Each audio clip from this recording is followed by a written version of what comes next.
Hey! Salut toi! Tu m'as l'air bien sympathique. Tu as envie de te changer les idées et de découvrir plein de nouvelles choses? Hein? Alors monte avec moi, attache ta ceinture, je t'emmène dans un coin de l'internet que tu ne connais pas encore. Que tu sois dans les transports, au travail, dans ta voiture ou dans ta chambre, installe-toi bien et bienvenue dans Rolfmao.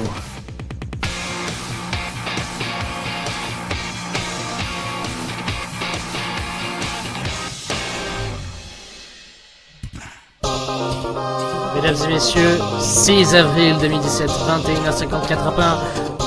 Un premier enregistrement qui a foiré. Et c'est entièrement de ma faute. On est là avec le Gaëtem pour nous ambiancer, pour nous redonner le sourire. Et pour nous dire que la vie, c'est pas si mal. Que la vie, c'est des soucis techniques. Mais que la vie, c'est toujours essayer, pour toujours mieux faire.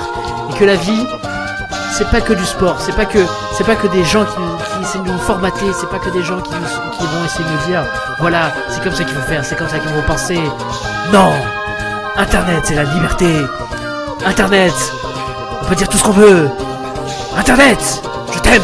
Internet, gloire à toi. On va se calmer, mais tout de suite. J'espère que vous allez bien, j'espère que vous passez un excellent moment, j'espère que vous passez un excellent mois, j'espère que ça va très bien dans vos vies, j'espère que vous êtes heureux, j'espère que ça va bien du côté financier et que votre banquier vous en veut pas. Aujourd'hui pour ce Rolfmao 4, je ne sais absolument pas où je vais dans cette intro, et je te vois sourire, cher invité. D'ailleurs on va passer tout de suite à toi, voilà. Salut Kevin. Bonjour, bonsoir. Et oh là là, j'ai une indication verte comme quoi tu enregistres, enfin que ta voix est enregistrée, c'est magnifique. Comment ça va bien? Nickel, et toi? Ça va. Alors qui présentes-tu? Présentes-tu? Je suis fatigué. Qui es-tu? Où vas-tu? Et que fais-tu? Voilà. Alors moi c'est Kevin. Donc j'habite pas loin d'Aix-en-Provence. Je bosse dans le web. Je fais du contenu pour une entreprise et je suis dans le numérique. Voilà.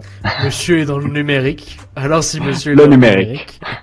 Alors pour situer les auditeurs et pour les gens qui nous regardent sur YouTube, pouce bleu, n'hésitez pas. On s'est rencontrés à l'UT. On a passé 3 ans de notre vie ensemble et on continue à se suivre, à se renifler le cul, hein, comme deux chiens qui se suivent et qui s'apprécient, exactement. Mais pourquoi je dis ça? C'est Satanier qui dit tête. J'ai toujours voulu t'inviter dans une de mes émissions, mais je n'ai vraiment jamais trouvé l'opportunité de t'accueillir dans un format, dans Shuffle. J'avais du mal à trouver l'artiste ou le fait culturel qui pourrait fitter avec toi. Et ben, dans Rolfmao, avec cette magnifique émission où les formats sont cassés, à part de rester une demi-heure, on parle de tout ce qu'on veut avec qui je veux. J'ai trouvé le sujet qui va bien te fitter. Donc pour les gens qui me suivent sur Facebook et qui ont sûrement déjà vu passer le sondage, il n'y aura pas de surprise. Aujourd'hui, on va parler de e-sport. Alors le e-sport, c'est quoi, Kevin? J'ai envie de te poser la question en tant que bon noob et pour introduire un sujet qu'on a déjà parlé pendant une demi-heure. Alors donc, le e-sport, c'est...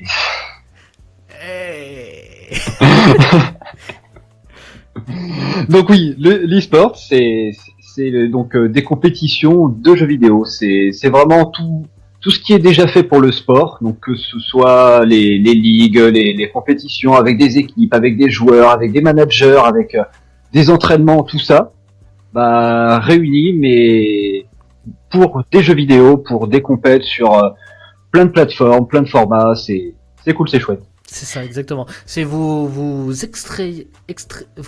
prenez un extrait de l'essence de ce que peut être un challenge, une compétition au sein d'un jeu vidéo, et vous le professionnalisez et vous appelez ça l'e-sport, tout simplement. Donc l'e-sport, c'est pas uniquement un jeu, c'est plein de jeux. Il y a énormément de jeux pour chaque public. Et dans cette émission, on va pas forcément se dédier à parler que d'un jeu et qu'est-ce que c'est l'e-sport, les tenants, les aboutissants et les évolutions de cette magnifique scène. Et encore, il y a énormément de drama au fil des semaines, au travers des équipes, au travers des sponsors, etc. Mais on va s'attarder un petit peu sur 2 faits bien précis de l'e-sport qui m'ont un petit peu choqué. D'ailleurs, on a parlé sur Twitter de ces 2 faits-là et c'est ce qui a donné l'idée de l'émission. Et je vous invite à suivre le toast, le toast, le vrai toast. Bah, c'est le toast et le vrai toast. D'accord, le vrai toast. Voilà, arrobase le vrai toast sur Twitter et à DJK_, bien évidemment. Vous connaissez les bails. Alors, j'aimerais revenir avec toi sur l'e-sport à la télé, parce que c'est vrai que le cœur de cette magnifique comment dire, passion, compétition de ce marché, c'est la rediffusion de compétitions. Principalement, vous pourrez retrouver quasiment chaque week-end, vous avez des qualifications, vous avez des championnats vous avez des matchs de championnats, de plein de ligues, de plein de jeux vidéo différents, quasiment chaque week-end, et sur plein de web TV comme Millennium, Gamers Origin, No Gaming, Eclipsia,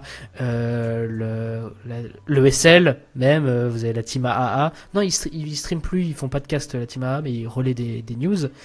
Donc voilà, vous avez plein de sites pour trouver votre bonheur. Mais vous avez aussi des magazines récapitulatifs sur l'e-sport. On a du côté de la télé, vous avez Bein eSport, animé par Domingo et Twix, qui font l'actualité e-sportive multi-jeux, et aussi sur Canal+, qui est le Canal eSport Club. Et moi j'ai mon petit favori pour le Canal eSport Club, je trouve, je sais pas si tu me rejoins là-dessus, Oui, mon cher. Carrément. Et je trouve que le format est plus dynamique et plus intéressant, et les invités sont plus cool, enfin voilà. Et voilà, donc j'avais envie de te poser la question et d'avoir un petit peu plus ton sentiment au-delà de 140 caractères, mon cher Kevin, sur est-ce que l'e-sport, c'est un petit peu adapté pour la télé? Alors, adapté, je sais pas, peut-être. Je pense que seul l'avenir nous le dira. Merci pour cette réponse précise. Non, je pense vraiment que tout se fera... Tout se fera par rapport au public, parce que on a un public qui suit beaucoup tout ce qui est e-sport sur le web, et qui est peut-être un petit peu moins à regarder la télé, qui est vraiment à regarder du contenu sur YouTube, Twitch, et qui va peut-être pas chercher directement du contenu à la télé. Et ça peut coller, ça peut coller, mais après je vois pas quel public et déjà regarder la télé et pourrait regarder du contenu e-sport. Je pense que c'est vraiment un public qu'il faut aller chercher, qui regarde son contenu déjà sur son PC et le mettre sur une télé. C'est tout. Après, à y repenser et en me basant sur ce qu'on a dit avant, enfin en remarquant de ce qu'on a dit avant, c'est vrai qu'il n'y a pas un... Est-ce qu'il existe un public qui regarde 100% de la télé? C'est-à-dire un public qui regarde tout la télé. Parce que je trouve que la télé, c'est plus, ça crée des rendez-vous, plus comme peut être un match de football, une émission bien précise, c'est dur de trouver des gens qui regardent tout. Tu trouves pas, et qui aiment tout? Enfin, qui apprécient tout. Il y a des gens qui mettent la télé en fond, mais tu comprends ce que je veux dire? Oui, je vois. C'est sûr que je pense que c'est par rapport au fait qu'il y a plein de formats différents, plein de contenus différents, ça touche plein de publics différents et qui recherchent pas tous la même chose. Donc c'est sûr que après, mais avoir l'e-sport rentrer là-dedans, c'est plus le fait que le contenu qui est à la télé, tu le retrouves sur le web par des replays ou autres. Maintenant, oui. C'est démocratisé. Mais c'est un contenu qui a été créé principalement pour la télé, alors que là c'est un contenu qu'on a créé pour le web, qu'on essaye d'exporter à la télé. C'est ça. Ça n'a pas été un contenu qui a été créé pour le web, mais ça a été un truc qui est né avec le web. Oui. Voilà, qui a connu son essor avec le web et qui a construit ses codes avec le web. On a tout ce qui tous les là le même sur Twitch là comment il s'appelle là, le petit emoji là d'un des développeurs de Kappa. Kappa. Voilà, Kappa, c'est un truc de Twitch qui est né sur Internet, et sans Twitch et sans les compétitions et sans les streams de jeux vidéo, Kappa n'aurait aucune existence aujourd'hui. Mais je suis sûr et certain qu'il y a des gens qui viennent de connaître à peine l'expression Kappa, c'est A2PA, avec cette émission. Je trouve ça cool. C'est là que je me pose une petite question par rapport au fait de mettre du contenu à la télé. C'est par rapport au match. il y a beaucoup de personnes qui aiment quand ils regardent un stream avoir le chat. Oui. Le chat et pouvoir communiquer en direct avec les personnes qui regardent la même chose que. Oui, tout à fait. Comment ça peut être fait au niveau de la télé, des applications ou autres, je sais pas, mais c'est pour ça. C'est à voir ce que ça donnerait avec le public. Non, mais encore c'est différent, mais encore, sincèrement, le chat, quand il y a énormément de personnes, c'est plus des discussions, c'est plus de la réaction à l'instant T. Vous savez, c'est dur d'avoir de vraies conversations dans un chat sur Twitch. Oui, après ça dépend des chats. Ouais. Il y a des chats où il y a beaucoup d'animaux, donc c'est un peu c'est la foire. C'est ça, c'est très compliqué. Donc ouais, donc c'est ça, je pense que ça va être dur de retrouver de l'e-sport dans des télés généralistes, mais après on pourra noter l'intention de TF1 à vouloir créer une télé-réalité basée sur l'e-sport.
S'inspire de l'e-sport pour créer un programme. Pourquoi pas? Voilà, en espérant que ça va pas être trop vulgarisé, n'est-ce pas? Et tu penses qu'il y aura un public pour ça? Oui, ça m'étonnerait pas qu'il y ait un public pour ça. Après, faut vraiment voir ce qu'ils vont en faire de ça, parce que autant ça peut être intéressant de suivre une équipe qui veut se lancer dans une gaming house, comment ça se déroule avec les managers, leur quotidien. Mais autant donner un aspect télé-réalité où ils vont faire des jeux, essayer de créer du buzz pour que ça parle sur les réseaux sociaux et autres. Ça peut casser le truc. Et même s'ils peuvent avoir leur public, hein, tout à fait. Les télé-réalités existent parce qu'il y a un public. Sinon. Et est-ce que tu penses que ça va attirer d'autres publics qui sont pas forcément au fait de l'e-sport à cause mais comme c'est un programme de télé-réalité, le format c'est de la télé-réalité, est-ce que tu penses que ça va attirer un autre public vers l'e-sport? Je pense que ça peut attirer un public jeune qui n'est pas vraiment intéressé par l'e-sport en soi, mais par les jeux vidéo. Oui. Et qui aime et qui peut aimer ce genre de programme à la télé. Et ça ferait connaître le domaine, mais sans. J'ai du mal à voir ça comme quelque chose de positif. Ouais, ok, d'accord. Non, après on a dans les mêmes genres d'initiatives et qui sont pas forcément de l'e-sport, on avait au Maroc ou en Tunisie, il y avait un programme de télé-réalité où les téléspectateurs d'une émission pouvaient sélectionner et suivre l'évolution d'une équipe professionnelle de football. C'est-à-dire qu'ils pouvaient commenter, éliminer les joueurs chaque semaine qui étaient pas assez performants. Ils pouvaient sélectionner les joueurs qui allaient participer à des matchs. Ou c'était le pays tout entier, enfin les téléspectateurs d'une télévision qui faisaient les sélectionneurs d'une équipe et qui faisaient les placements, qui étaient en attaquant, etc. Machin. Donc après, ça avait moyennement marché, mais pourquoi pas le voir à la télé, pourquoi pas. Changement de sujet, changement d'angle, changement de cadre. On va parler de l'e-sport dans les entreprises. Et oui, parce que dernièrement, enfin le mois dernier, ou même il y a 2 mois de ça, non, je pense le mois dernier, nous avons les gens de la SNCF et plus particulièrement de Voyage SNCF qui se sont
de parler de quelque chose qui t'a marqué dernièrement dans ces 8 dernières minutes d'émission? Alors, ouais, j'aurais quelques trucs. Parler d'Orange, qui il y a pas très longtemps a fait leur tournoi de Orange. Donc c'est tournoi collaborateur, Orange Sud-Est, où c'est Orange qui organise un tournoi pour tous les collaborateurs de leur société. Ils créent des équipes, ils font des tournois et interrégions, et je trouve ça intéressant qu'ils se lancent là-dedans, et voilà, c'est vraiment une autre initiative d'entreprise qui crée du dynamisme au sein des groupes. Après, Orange, c'est un groupe qui a déjà un bon pied dans l'e-sport. Oui, tout à fait. Ils organisent beaucoup de compétitions sponsor très souvent, un peu partout. C'est eux qui ont créé la première compétition de FIFA au Maghreb. Oui, voilà, c'est ça. C'est vraiment ils arrivent à lancer l'e-sport en Afrique. Donc c'est quelque chose qui a pas été fait. Genre certains jeux n'ont même pas de serveur en Afrique. Oui, et là, Orange aide à dynamiser ce secteur aussi. Et je trouve que ils ont beaucoup d'initiatives intéressantes dans ce domaine. Tout à fait. Tout à fait. Non, mais c'est cool de mettre en avant ce que fait Orange. En tout cas, on espère que tout ça va se développer, mon cher, et pourquoi pas créer encore plus d'émulation, encore mettre en avant les performances de certains joueurs qui le méritent. Je pense qu'on a fait le tour, mon cher. Je pense aussi. Ok. Où est-ce qu'on peut te retrouver sur les internets? Alors donc on peut me retrouver sur Instagram, où je suis inactif pour le moment, mais je vais arriver, je vais commencer à bouger les choses là-dedans. Et sinon, voilà, faut faire le ménage et après je me lance là-dedans. Et sinon principalement sur Twitter. Oui. @le vrai toast. Ok, tu parles de quoi sur Twitter? Je parle plus de contenu e-sport en ce moment. Après je parle de plein de choses, mais je suis plus axé sur l'e-sport pour le moment. Cool, notez donc twitter.com/le vrai toast. Et d'ailleurs ton LinkedIn, d'ailleurs, si jamais il y a des gens qui... si des entreprises de l'e-sport passent dans le coin, donc je suis pas contre travailler là-dedans. Je fais du contenu web. Voilà. Okay, merci. Si vous voulez un consultant calé dans l'e-sport, adressez-vous à Kevin. Voilà, je pense que on a fait le tour. Bien évidemment, si vous avez des questions, si vous avez des remarques, n'hésitez pas, lâchez-vous dans les commentaires. Je prendrai un malin plaisir à vous répondre et à vous démontrer que vous avez tort. Oui. Le mec qui casse tout d'un coup comme ça. Non, mais tous les liens sont dans la description pour retrouver Kevin, pour retrouver tous les articles qui ont parlé de tout ce qui ont énuméré de tout ce qu'on a parlé dans cette émission. On a parlé de la télé-réalité, on a parlé de la Team Loco. Tous les liens sont dans la description. Si vous voulez soutenir cette magnifique chaîne, cette magnifique émission qui va vous réserver plein de surprises dans les mois à venir, avec une émission bis, oulala, ou indiscrétion, ou teaser, oulala, mais qu'est-ce qui va arriver? Donc si vous voulez soutenir l'émission gratuitement, un cœur sur SoundCloud ou un pouce bleu sur YouTube, ou me suivre sur les réseaux sociaux, ou 5 étoiles sur iTunes, c'est déjà énormément que vous preniez le temps de faire cette petite action. En tout cas, ça aide à référencer l'émission, ça aide à ce que des gens découvrent l'émission encore plus, et qu'on continue à faire cette émission aussi librement et proprement. J'essaie vraiment de vous proposer du contenu de qualité avec des intervenants intéressants et des sujets qui pourraient potentiellement vous intéresser. Donc voilà, un petit pouce bleu, un petit commentaire, un petit abonnement, un petit 5 étoiles sur iTunes, un petit abonnement tout simplement, ça fait toujours plaisir. Mesdames et messieurs, je vais vous laisser sur cette magnifique fin. Rof Mao 4 c'est terminé pour le mois d'avril, déjà 4 numéros. On se retrouve le mois prochain, on va parler, et je vous le dis en avance, du dernier Gorillaz. Je pense que ça va dépoter. Et Kevin, je sais que tu écouteras cette émission. Je vous souhaite de passer une excellente journée, une excellente soirée, ça dépend quand est-ce que vous allez écouter cette émission. Je vous fais plein de gros bisous. Et on se retrouve sur les internets. Ciao ciao.